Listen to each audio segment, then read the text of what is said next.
Okay, so if you've booked onto one of my shoemaking workshops, then you should have been sent an email which details all of the things that you need to get. You'll notice that the first thing that I've listed is a last. Well, you actually need a pair of lasts these days, which is what these things here are. Now, this can be a little bit complex to understand, which is why I wanted to make a little video just to explain it in more detail. So lasts come in all sorts of different shapes and sizes, different materials as well. These usually they come in this sort of plastic. It's usually either white or yellow or green or purple. It's very, very hard. You get more sort of vintage ones, are wooden. It really doesn't matter what they're made of. The idea is that they're incredibly strong and tough. You can't really break them. You're going to be cutting into these with a craft knife. So if you buy second-hand ones, you may notice that they have scratches on them. That doesn't matter. It won't affect the making of the shoe or anything. The important thing is obviously to work out what kind of style that you need. This is a bit of sorry, because this is actually this was I made for one of my friends who had incredibly small feet, and so this is actually a children's one, which is why it looks a little bit like a children's shoe. But you can see this is flat. Okay. If you are making shoes with a heel, you do need a last that has a heel. So if you look, this is a mid-heel height. So if you imagine that there's a heel in there, it's going to be about that big to make it level with this part here.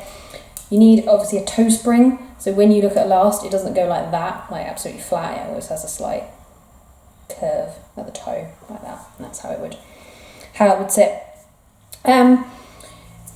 Generally, lasts also have, you can see both of these have got this weird hole in the middle, and they've got this hinge, an alpha hinge. What that is so that you can bend the last in half to help you get it out of the shoe. If you've got one and you're sitting there trying to bend it and thinking, why doesn't it bend? It's impossible to do it by hand. That's why you have this hole in. So what you have to do is put something like an adjustable screwdriver, but with the screw head taken out, put that into it and then bend it. But be warned, it's almost impossible to do it like that as well. That is why you're better off in many ways to get second-hand lasts, because somebody will have already bent the hinge for you a few times, hopefully. But the good news is, for most pairs of shoes that you're making, you don't need to do that anyway. If you're making boots or something like that, you really would, but you probably don't otherwise. But yes, if you have new ones, like these are quite new ones, and if you can sort of see in there, especially because they're factory made as well, those pins that go through the middle are not always put on dead straight, which is really helpful. So yeah, don't worry too much about that. So some lasts you will find, especially old ones, might not have this alpha hinge. It's not the end of the world if it doesn't have one. It's really nothing to worry about. But the first thing you need to be aware of is these sizes. They are pretty meaningless. You'll often see various numbers stamped onto lasts. You can sort of see this has got numbers. This has got all sorts of numbers printed on it.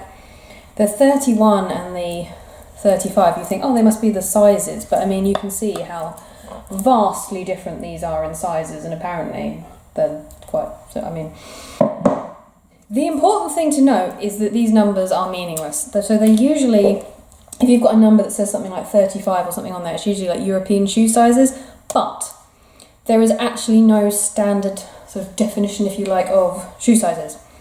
So one manufacturer can print shoes and put that's 35, another manufacturer can put 35 on it, but it's actually a completely different size. A lot of people, if they sell lasts on eBay, they don't necessarily make shoes themselves, or they just don't realise that, so often they've just got this job lot of lasts, they put them up and they just put the sizes, thinking that that's helpful, and it isn't. So what you need to do if you're doing that, if they haven't given you the measurement, then ask them to, basically. If you send them a message, they should reply if they want you to buy something. Because what you want is a measurement in millimetres from one end to the other. Obviously, if it's got a bit, it's got a bit of a curve when it's a heel, but it doesn't matter, you just measure from one end to the other. Then obviously in the guide that I've sent out, you will see that depending on the type of shoe you make, you will need different sizes. So yeah, I was trying to see if it was this. Yeah, it is this one, isn't it? So this is what happens with these mass-produced factory ones. I don't know if you can actually see that. You can see how much beaten out plastic is in there. That's because the pin that goes through it is actually wonky. So this one doesn't really bend. Yeah. Mass-produced stuff, not good, not good enough, not good enough. If you can find like vintage like wooden ones, I recommend it. It really depends what size you are. And sometimes people sell them sort of as ornaments, so they don't want to tell you what size they are, which is really helpful. But as I say, depending on what style of shoe you're making, you need, first of all, to measure your feet. So I would stand on, you can either stand on a piece of paper and draw it front and back, or you could stand against a wall or something. But measure directly one end to the other. Make sure you get the longest measurement. I would measure both, because often people have one longer than the other, and then just take the longest one. Add on the amount specified in the guide, depending on what kind of shoe you're making, and then you know how long you want your last. It's very important that, yeah, you get the length right. We can't add on extra length afterwards, so if you find you're a bit too short, then your shoes are going to be too small. Similarly, if you do make them too long, then your shoes are going to fall off. But what we can do is change the width of the last. So you may have noticed by now that this last that I'm waving about has got these rather strange things stuck on the side. When you get your last, obviously it's going to start looking like this. But what you may notice is that it really is quite narrow, and if you are like most people, you're probably going to think, he won't fit in there, and you're right. The reason is that shoes used to be made in at least 5 different widths. Some places would make them more than that. And then they decided, mass producing them in factories, they can't be bothered to do that.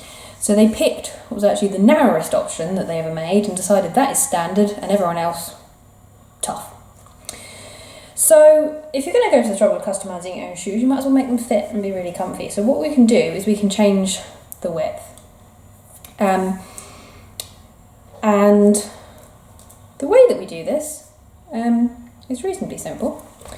So this is actually one that I did ages ago, and I'm going to be honest, it's not the best job I've ever done. I'm going to actually redo it soon.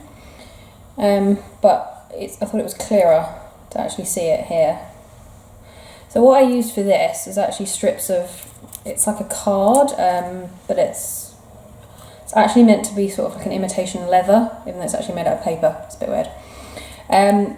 But hopefully you can see what I've done here is I've cut like a long strip, put it all the way along here, and then on here. Then I've cut a bit of a smaller strip, put that over the top, and then another one from here to here, and I've built it up that way. If you're doing heeled shoes, what you'll find is if you do a straight bit across there, you're going to get this gap here. So you're going to then need to cut like a little triangle bit and fill that gap in. And the same here, you can see I've sort of filled it in. The important thing is you want this, so this is the feather edge of the last, and you need this to be completely smooth. On a heel, you should be able to feel it most of the way around. It's very defined where it is, but there's a bit here in the instep where it kind of disappears a bit. So it comes in a lot further than you think. So you sort of see it goes like that. You need this to be really smooth. So if you get any that sticks over this edge, you cut it off with a craft knife. It needs to be really flush with that. But other than that, you just want to fill this bit in. So the important thing is that you want to maintain the kind of the shape of the shoe as much as possible. You don't really want a weird bulge that sticks right out. And that's why I've done this with these little strips to get smaller, almost like you're building up a little pyramid thing. What you then want to do is you want to skive the edges of this down, and this is why I don't actually recommend doing it with this paper. It didn't work entirely. You can see it's very shiny because I've coated it over with glue. I'll explain that. What I actually recommend doing now is using a cork board, which I have. This is a picture of it. You can also use something like scraps of leather, or some kind of faux leather or something like that. But what you really want is something that you can actually skive the edges off. Now the cork board is really great. You can use this little skiving tool, or you could use a craft knife if you don't have one of these. And you do exactly the same thing. You're just going to build up little lumps, and it should start looking a bit like sheets of Weetabix. But ideally, when you start to shave off the edges, it works really well with the corkboard. Now I've got that, that's what I tell everyone to use. Like, yes, corkboard, that is the way forward. That's what I use now. Yeah, our house is in chaos at the moment because my parents moved out today, so I can't find the ones I've done properly, but I have a picture here. This is from one of my workshops. So when we did the first workshop, I did actually say we'd customise the last at the workshop, but I decided it just took way too long because they need to dry. So this is why I'm telling everyone to do it beforehand, okay? So when you get your lasts, the first thing you want to do is you want to measure them. So you want to measure the width of your feet, and you want to do that around the widest point, and that's not in a straight line. If you feel along the side of your feet, you should be able to feel there's like a bone sticks out on both sides. Alright, measure from one bone to the other bone, and it should be on a slight diagonal. You then want to measure your last in roughly the same place, and obviously that doesn't have a nice sticky out bone, but you should sort of still be able to judge, okay, the widest bit is sort of there and there. So again, it will be in a bit of a diagonal across it.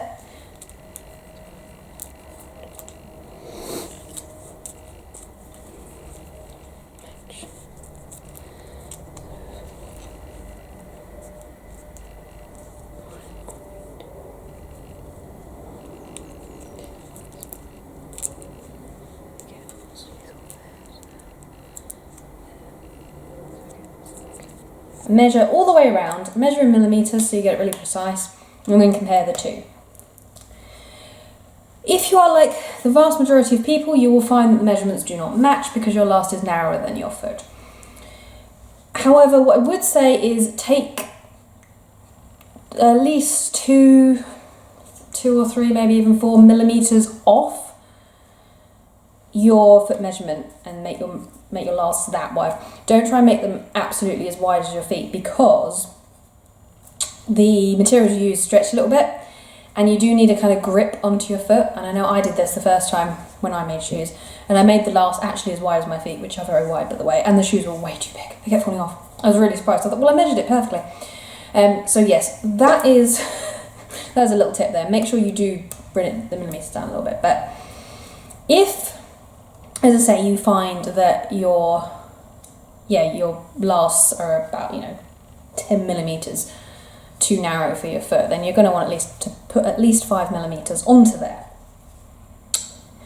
Which, as I say, we can do by just building up these little strips. The cork board, as I say, is a really great thing to use. If you don't have that, as I say, you could use scraps of any kind of fabric or anything really, but what you need is something with enough thickness that you're not going to be there all day putting 20 million layers on it, but you need something that you can shave these edges off, because what we don't want to end up with is really harsh lines along the edge, because then when we stretch the fabric over it, we're going to get harsh lines in our shoes, and because we're going to put stiffeners over the top of it, that will take the shape of whatever is under it, so you'll end up with weird knobbly shoes. So yes, we want to get it as smooth as possible.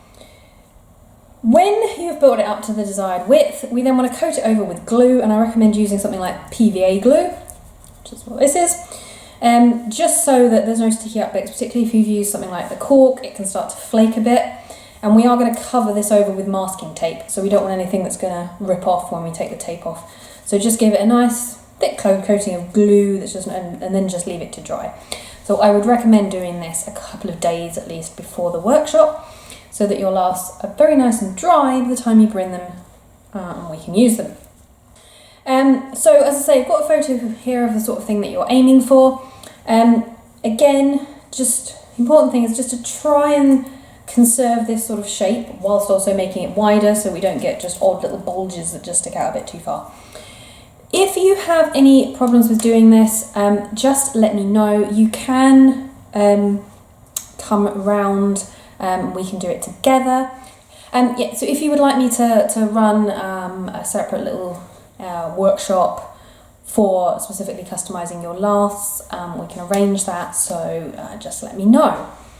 And if you have any questions, please drop me an email. So, have fun customising your lasts, and I will see you at the workshop.